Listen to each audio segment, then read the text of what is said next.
Robert Browning. During the years of his marriage, Robert Browning was sometimes referred to as Mrs. Browning's husband. Elizabeth Barrett was at that time a famous poet, whereas her husband was a relatively unknown experimenter whose poems were greeted with misunderstanding or indifference. Not until the 1860s did he at last gain a public and become recognized as the rival or equal of Alfred Lord Tennyson. In the 20th century, the 1900s, his reputation persisted, but in an unusual way.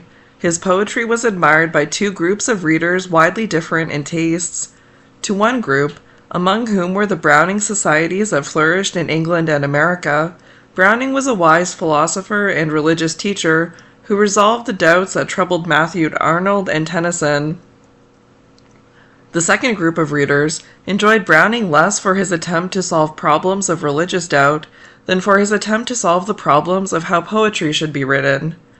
Poets such as Ezra Pound and Robert Lowell recognized that more than any other 19th century, 1800s poet, it was Browning who energetically hacked through a trail that subsequently became the main road of 20th century, 1900s poetry.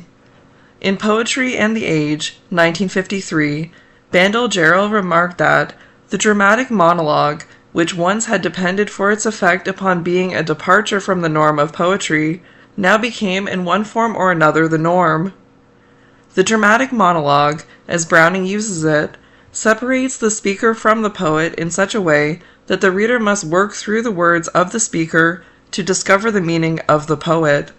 For example, in the well-known early monologue, My Last Duchess, 1842, we listen to the Duke as he speaks of his dead wife.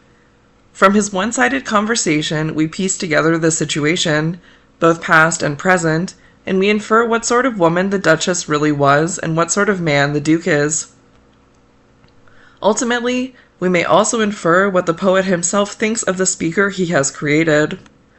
In this poem, it is fairly easy to reach such a judgment, although the pleasure of the poem results from our reconstruction of a story quite different from the one the Duke thinks he is telling. Many of Browning's poems are far less stable, and it is difficult to discern the relationship of the poet to his speaker. In reading A Grammarian's Funeral, 1855, for example, can we be sure that the central character is a hero, or is he merely a fool? In Childe Roland to the Dark Tower Came, 1855, is the speaker describing a phantasmagoric landscape of his own paranoid imagining, or is the poem a fable of courage and defiance in a modern wasteland? In addition to his experiments with the dramatic monologue, Browning also experimented with language and syntax. The grotesque rhymes and jaw-breaking diction that he often employs have been repugnant to some critics. George Santayana, for instance, dismissed him as a clumsy barbarian. But to those who appreciate Browning, the incongruities of language are a humorous and appropriate counterpart to an imperfect world. Ezra Pound's tribute to Old Hippity-Hop of the Accents, as he addresses Browning, is both affectionate and memorable. Heart that was big as the bowels of Vesuvius, words that were winged as her sparks in eruption, eagled and thundered as Jupiter Pluvius, sound in your wind past all signs of corruption. Robert Browning was born in Camberwell, a London suburb. His father, a bank clerk, was a learned man with an extensive library. His mother was a kindly, religious-minded woman, interested in music, whose love for her brilliant son was warmly reciprocated. Until the time of his marriage, at the age of 34, Browning was rarely absent from his parents' home. He attended a boarding school near Camberwell, traveled a little to Russia and Italy, and was a student at the University of London for a short period, but he preferred to pursue his education at home, where he was tutored in foreign languages, music, boxing, and horsemanship, and where he read omnivorously. From this unusual education, he acquired a store of knowledge on which to draw for the background of his poems. The obscurity of which his contemporaries complained in his earlier poetry may be partly accounted for by the circumstances of Browning's education, but it also reflects his anxious desire to avoid exposing himself too explicitly before his readers. His first poem, Pauline, 1833, published when he was 21, had been modeled on the example of Percy Bysshe Shelley, the most personal of poets. When an otherwise admiring review by John Stuart Mill noted that the young author was afflicted with an intense and morbid self-consciousness, Browning was overwhelmed with embarrassment. He resolved to avoid confessional writings thereafter. One way of reducing the personal element in his poetry was to write plays instead of soul-searching narratives or lyrics. In 1836, encouraged by the actor W.C. Macready, Browning began work on his first play, Strafford, a historical tragedy that lasted only 4 nights when it was produced in London in 1837. For 10 years, the young writer struggled to write for the theater, but all his stage productions remained failures. Nevertheless, writing dialogue for actors led him to explore another form more congenial to his genius, the dramatic monologue, a form that enabled him through imaginary speakers to avoid explicit autobiography. His first collection of such monologues, Dramatic Lyrics, appeared in 1842, but it received no more critical enthusiasm than did his plays. Browning's resolution to avoid the subjective manner of Shelley did not preclude his being influenced by the earlier poet in other ways. At 14, when he first discovered Shelley's works, he became an atheist and liberal.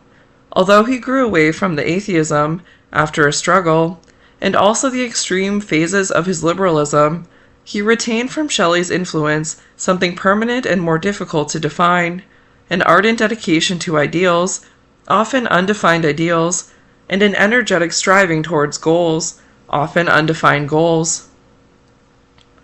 Browning's ardent romanticism also found expression in his love affair with Elizabeth Barrett, which had the dramatic ingredients of Browning's own favorite story, of St. George rescuing the maiden from the dragon. Few would have forecast the outcome when Browning met Elizabeth Barrett in 1845. She was 6 years older than he was, a semi-invalid, jealously guarded by her possessively tyrannical father. But love, as the poet was to say later, is best, and love swept aside all obstacles. After their elopement to Italy, the former semi-invalid was soon enjoying far better health and a full life. The husband likewise seemed to thrive during the years of this remarkable marriage. His most memorable volume of poems, Men and Women, 1855, reflects his enjoyment of Italy, its picturesque landscapes and lively street scenes, as well as its monuments from the past, its Renaissance past in particular. The happy 15-year sojourn in Italy ended in 1861 with Elizabeth's death. The widower returned to London with his son.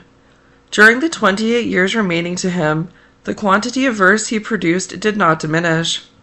Dramatis Personae, 1864, is a volume containing some of his most intriguing monologues, such as Caliban upon Setebos. And in 1868, he published his longest and most significant single poem, The Ring and the Book, which was inspired by his discovery of an old book of legal records concerning a murder trial in 17th century, 1600s, Rome.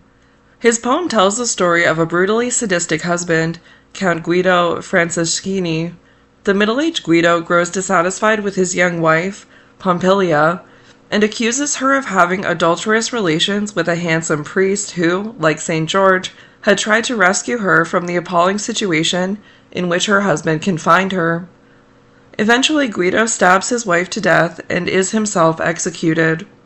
In a series of 12 books, Browning retells this tale of violence, presenting it from the contrasting points of view of participants and spectators.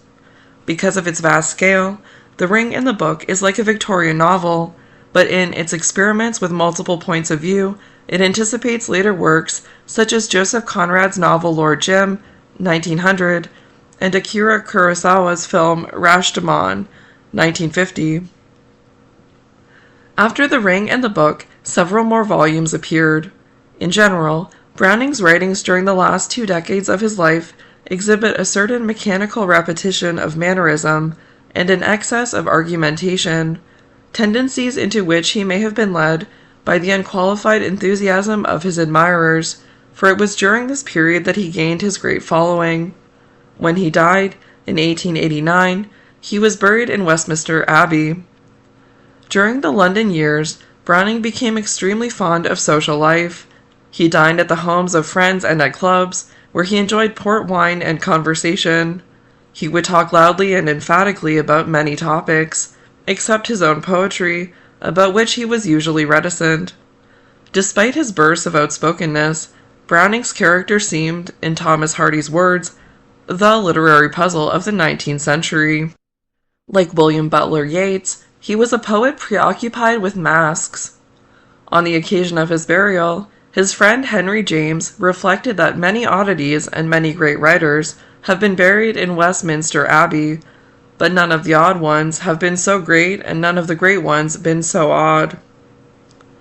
Just as Browning's character is hard to identify, so also are his poems difficult to relate to the age in which they were written. Bishops and painters of the Renaissance, physicians of the Roman Empire, musicians of 18th century Germany, 1700s Germany. As we explore this gallery of talking portraits, we seem to be in a world of time long past, remote from the world of steam engines and disputes about human beings' descent from the ape. Yet our first impression is misleading. Many of these portraits explore problems that confronted Browning's contemporaries, especially problems of faith and doubt, of good and evil, and of the function of the artist in modern life. Caliban upon Setebos, for example, is a highly topical critique of Darwinism and of natural, as opposed to supernatural, religions. Browning's own attitude toward these topics is partially concealed because of his use of speakers and of settings from earlier ages, yet we do encounter certain recurrent religious assumptions that we can safely assign to the poet himself. The most recurrent is that God has created an imperfect world as a kind of testing ground, a veil of soul-making, as John Keats had said. It followed, for Browning's purposes, that the human soul must be immortal and that heaven itself must be perfect. As Abt Vogler affirms, on the earth the broken arcs, and in heaven a perfect round. Armed with such a faith, Browning sometimes gives the impression that he was himself untroubled by the doubts that gnawed at the hearts of Tennyson, Arnold, and other figures in the mid-Victorian period. Yet Browning's apparent optimism is consistently being tested by his bringing to light the evils of human nature. His gallery of villains, murderers, sadistic husbands, mean and petty manipulators, is an extraordinary one. Few writers, in fact, seem to have been more aware of the existence of evil. A second aspect of Browning's poetry that separates it from the Victorian age is its style. The most representative Victorian poets, such as Tennyson and Dante Gabriel Rossetti, write in the manner of Keats, John Milton, and Edmund Spenser, and of classical poets such as Virgil. Theirs is the central stylistic tradition in English poetry, one that favors smoothly polished texture, elevated diction and subjects, and pleasing liquidity of sound. Browning draws from a different tradition, more colloquial and discordant, a tradition that includes the poetry of John Donne, the soliloquies of William Shakespeare, and certain features of the narrative style of Geoffrey Chaucer. Of most significance are Browning's affinities with John Donne. Both poets sacrifice, on occasion, the pleasures of harmony and of a consistent elevation of tone by using a harshly discordant style and unexpected juxtapositions that startle us into an awareness of a world of everyday realities and trivialities. Readers who dislike this kind of poetry in Browning, or in Donne, argue that it suffers from prosiness. Oscar Wilde once described the novelist George Meredith as a prose Browning. And so, he added, was Browning. Wilde's joke may help us to relate Browning to his contemporaries. For if Browning seems out of step with other Victorian poets, he is by no means out of step with his contemporaries in prose. The grotesque, which plays such a prominent role in the style and subject matter of Carlyle and Dickens, and in the aesthetic theories of John Ruskin, is equally prominent in Browning's verse.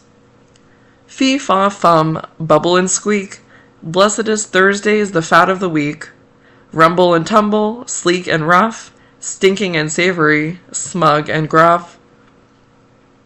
Like Thomas Carlyle's Sartor Resartus, 1834, these lines from Holy Cross Day, 1855, present a situation of grave seriousness with noisy jocularity.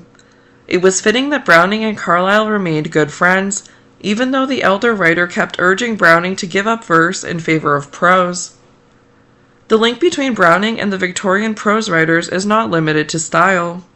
With the later generation of Victorian novelists, George Eliot, George Meredith, and Henry James, Browning shares a central preoccupation. Like Eliot in particular, he was interested in exposing the devious ways in which our minds work and the complexity of our motives. My stress lay on incidents in the development of a human soul, he wrote. Little else is worth study. His psychological insights can be illustrated in poems such as The Bishop Orders His Tomb, 1845, and Andrea del Sarto, 1855. Although these are spoken monologues, not inner monologues in the manner of James Joyce, the insight into the workings of the mind is similarly acute. And as in reading Joyce, we must be on our guard to follow the rapid shifts of the speaker's mental processes as jumps are made from one cluster of associations to another. A further challenge for the reader of Browning is to identify what has been left out. As was remarked in a letter by the 1890s poet Ernest Dowson, Browning's masterpieces in verse demonstrate both subtlety and the tact of omission. My Last Duchess, he added, is pure Henry James. But Browning's role as a forerunner of 20th century, 1900s literature should not blind us to his essential Victorianism. Energy is the most characteristic aspect of his writing and of the man. Ivan Turgenev compared Browning's handshake to an electric shock. Gerard Manley Hopkins described Browning as a man bouncing up from table with his mouth full of bread and cheese and saying that he meant to stand no blasted nonsense. This buoyancy imparts a creative vitality to all of Browning's writings.